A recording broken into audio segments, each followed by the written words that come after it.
So when are you having Trump on? I don't know. Okay. The look, I don't know. Maybe. Looks like you got something. Maybe. Okay, good. I would say if you don't do the podcast with him, you're helping the establishment and you're helping a guy named Joseph Biden. I think you're helping that person. That's kind of weird. But indirectly in your mind, you're helping Joseph Biden win by not interviewing Trump. Did you come on this podcast specifically to try to get me to interview Trump? No, you brought up Trump multiple times. I never brought it up. It seems like you did. I think you did. So, folks, Patrick Bet David went on Joe Rogan's podcast yesterday and kind of grills Joe Rogan a little bit on this question of why won't you interview Donald Trump? Because if you've heard some of the rumors circulating this stuff, I've heard that Trump's team actually actively wants to do an interview with Joe Rogan, which obviously would be good for the Trump campaign, but it would also just be really good for content. It would be one of the biggest interviews in the history of the world. But the rumor we've heard, actually, I think Joe Rogan has said this openly, is that Joe doesn't want to bring Trump on because he doesn't want to platform political candidates or make it look like he's giving a favoritism to one political campaign or the other. Now, here's my issue with that.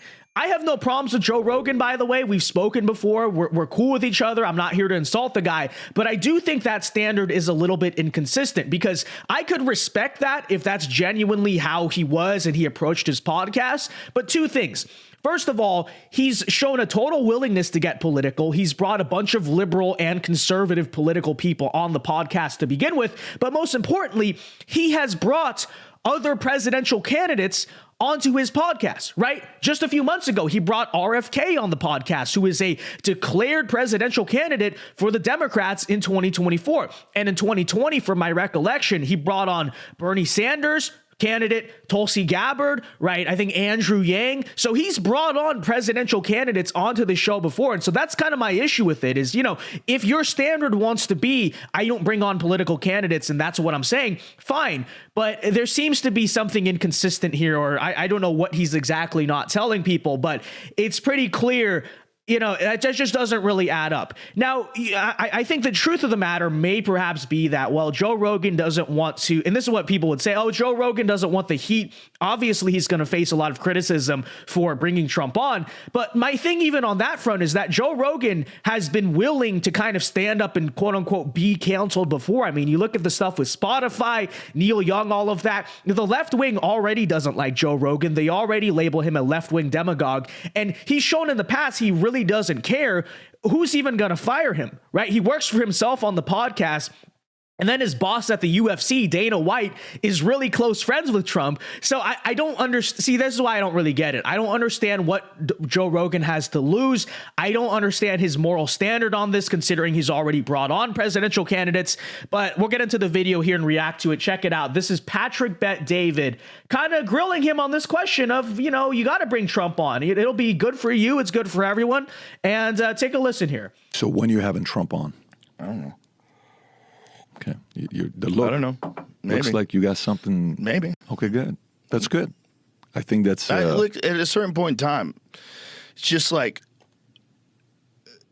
it would be interesting to hear his perspective on a lot of things. I would like to know what is it like when you actually get into office. I would like to know things like, what is it like versus perception? Yeah. What is it actually like when you get in that building? Like, what are you greeted with? When do you know that people are fucking with you? When do you know that the intelligence agency is lying to you? Like when you decided to fire Comey, what was the thought? How much did you know? Like what's the machine like? What is the deep state really like?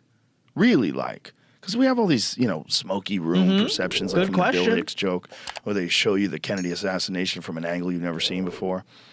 You know, what is the machine that runs this country? Because it's very clear that it's not as simple as elected representatives that are doing the will of the people. It's not. Yeah, I'm really looking forward to seeing you and Trump together. So, Joe, those are all good questions. Clearly, you're curious. Clearly, you have things you want to ask him. So bring him on the podcast and ask him. And this is your chance, by the way, because while he's a candidate, that's when he's going to be the most open.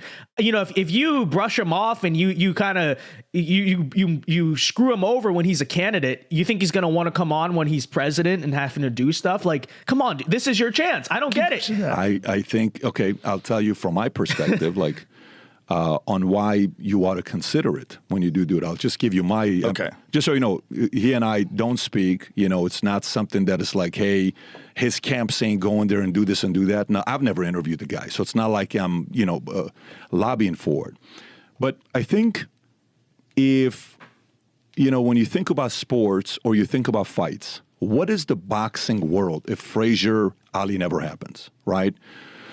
What is the UFC world? Good argument. If DC John Jones doesn't happen or Khabib Conor doesn't happen, and they're both at their peak and those fights don't happen? We can go on with sports, you know, with baseball, with, you know, interviews of Oprah Winfrey, Michael Jackson. You know, you go look at, you know, some of these things that happen with Larry King or her and, you know, a bunch of different guys. He's a guy that's probably the most misunderstood by a side. And a guy that... How do you think he's misunderstood? In what way? I think the media has really painted this guy to be evil. I like to talk to people I fully disagree with. And I think they're delusional in certain areas to understand, like, what makes you believe what you just said? Right. Like, I don't understand what you just said. Right. Tell me how you could be that convinced you're right, right? Right. Cenk was on the podcast yesterday. So I'm going to skip this part a little bit for time, but he basically talks about how it's because it's unrelated to the topic, but he talks about how he brought Cenk Uygur, that guy from the Young Turks, who's always like, oh, Donald Trump, I'm a progressive, bro, you're not a progressive, Alex Jones, that guy, right? And kind of talks about how Cenk said on the podcast that Donald Trump is not a good businessman. Like, of all the criticisms you could bring, Cenk's going to say he's not a good businessman because he went bankrupt and he got $1 million from his dad. And it is kind of a funny segment. We're going to skip over it, but it is kind of funny that, you know, he basically makes the argument that because he took $1 million from his dad and turned that into $1 billion empire, anyone could do that, which is, of course, financially illiterate because, you know, most people, if they were given $1 million, they would just spend it and just blow it, basically. But Donald Trump multiplied that exponentially into billions of dollars. But Cenk Uygur tries to make the argument that Donald Trump's not a good businessman, and Cenk is just delusional for that. There you go. I basically summed up this couple of minutes here. I want to focus on the Trump interview part of it, right? So let's skip ahead a little bit. The underdog won, the greatest underdog of all time of politics, right? Okay. So let's fast forward 20 years from now. Mm-hmm. Let's go to 2043. We're doing a podcast, you're 75. Okay? I don't know if you're doing podcasts, but that'd be one hell of a podcast at 75.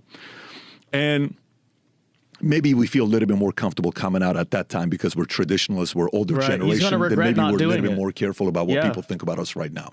Yeah. But at 75, we look back and we look at the list of podcasters.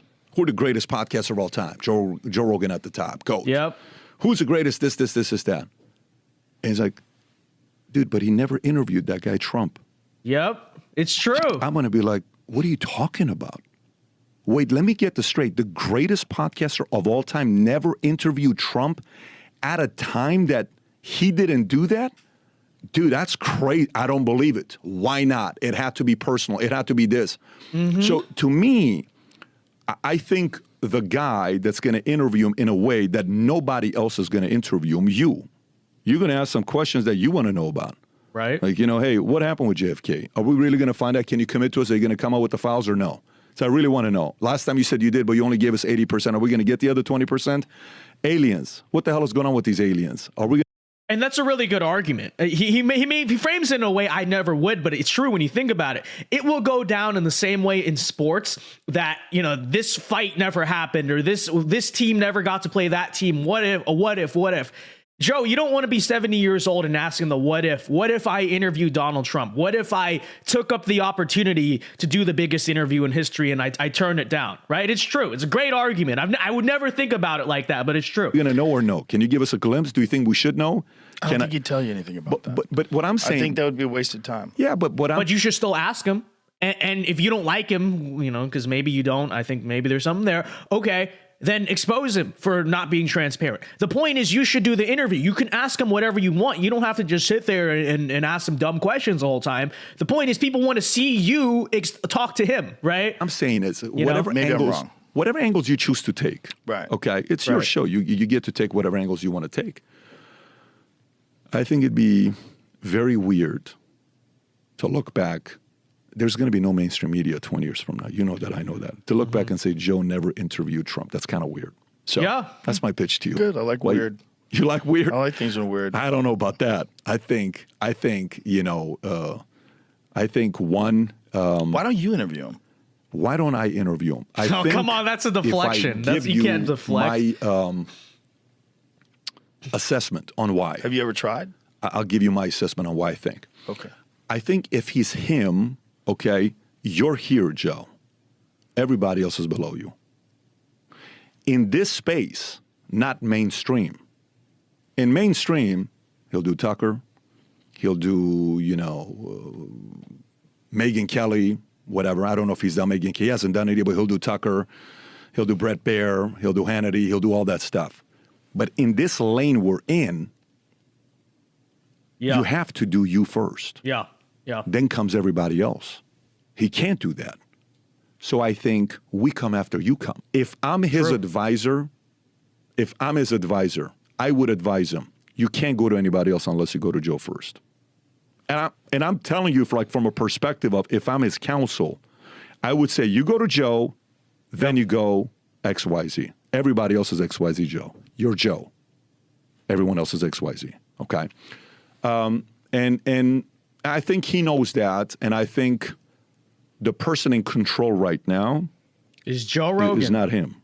Yep. It's you. Yep. Like the person in control with Hunter is Hunter's camp, not you. Do you know what I'm saying? Mm-hmm. Like, Hunter, no, Joe, they get to, whoever gets to say no, they're in control. Right. So, but from your perspective, what's going on in America today, I would say if you don't do the podcast with him, you're helping the establishment and you're helping a guy named Joseph Biden. True. I think you're helping that person. That's kind of weird. And Joe Rogan doesn't like Biden. That's a known fact. So, it's true. But indirectly in your mind, you're helping Joseph Biden win by not interviewing Trump. Did you come on this podcast specifically to try to get me to interview Trump? No, you brought up Trump multiple times. I never brought it up. It seems like you did. I think you did. All right, so there's the little exchange there. Now, here's what I'll say.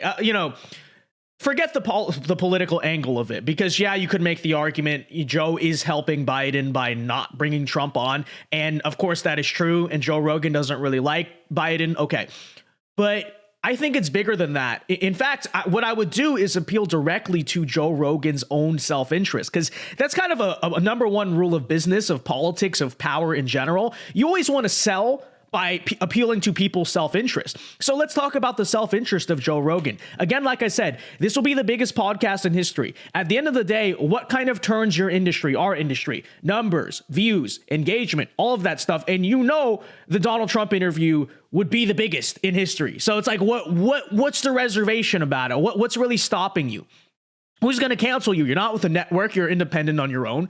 And, it's still Donald Trump. It's still a former president, right? It's not like you're bringing on the leader of the KKK or something. It's not that controversial. So there's so many levels on which what really is holding it up? What's really holding it up besides, maybe perhaps something personal, And if it really is an issue of you don't want to seem biased, I would say, what is your audience going to say? Most of your audience are like free speech types anyway. So they've already seen you bring on all these different conservatives, all these different liberals. Like I said, you have brought Democratic candidates on the podcast before. So, if that's really the issue, all you got to say, Joe, all you got to say is, look, any presidential candidate is welcome on the show. I've had Democrats on long before Trump, so I brought a Republican on. He's the Republican frontrunner for the GOP nomination. So there's a lot of things you can use. And yes, liberals will be mad at you, but liberals don't like you anyway, Joe. That's what you need to understand. I think he already does understand that, right? The hard left already doesn't like Joe Rogan. They already call him a far-right extremist, all this different stuff. Cenk Uyghur's already like,